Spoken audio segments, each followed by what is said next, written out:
তথ্য ও সংস্কৃতি দপ্তরের উদ্যোগে এবং মোহনপুর মহকুমা প্রশাসন পঞ্চায়েত সমিতি পুর পরিষদের সহযোগিতায় মোহনপুর মহকুমা ভিত্তিক মৃদঙ্গ উৎসব 2025 অনুষ্ঠিত হয় বামুটিয়া বিধানসভার কামালঘাট বাজারে। এবং এই অনুষ্ঠানের উদ্বোধক হিসেবে উপস্থিত ছিলেন পশ্চিম ত্রিপুরা জেলা সভাধিপতি বিশ্বজিৎ শীল, মোহনপুর মহকুমা শাসক সুভাষ দত্ত, মণিপুরী সাহিত্য পরিষদের সভাপতি এল বীর মঙ্গল সিং, মোহনপুর মণ্ডল সভাপতি কার্তিক আচার্য, পূর্ব বামুটিয়া গ্রাম পঞ্চায়েত প্রধান নিখিলেশ দত্ত সহ রাজ্যের বিভিন্ন এলাকা থেকে আগত বাঙালি মণিপুরী সম্প্রদায়ের শিল্পীরা। উপস্থিত পশ্চিম ত্রিপুরা জেলার সভাধিপতি বিশ্বজিৎ শীল অনুষ্ঠানে বক্তব্য রাখতে গিয়ে উৎসবে উপস্থিত সকল অতিথিদের শুভেচ্ছা ও ধন্যবাদ জানান। পাশাপাশি তিনি বলেন, পুরনো সংস্কৃতিকে তুলে ধরার জন্য এই উৎসবের আয়োজন করা হয়।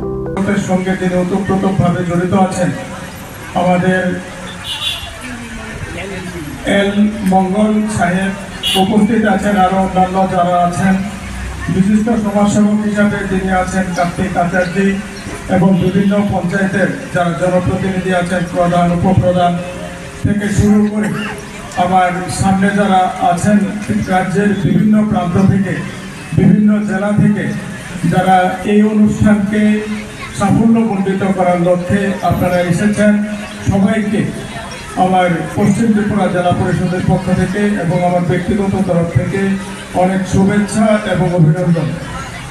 আসলে আমরা আমাদের যে পুরনো সংস্কৃতি আছে, এই সংস্কৃতিকে আমাদের ধরে রাখতে হবে। সেই জায়গা থেকে বেরিয়ে আসলে আমাদের চলবে না।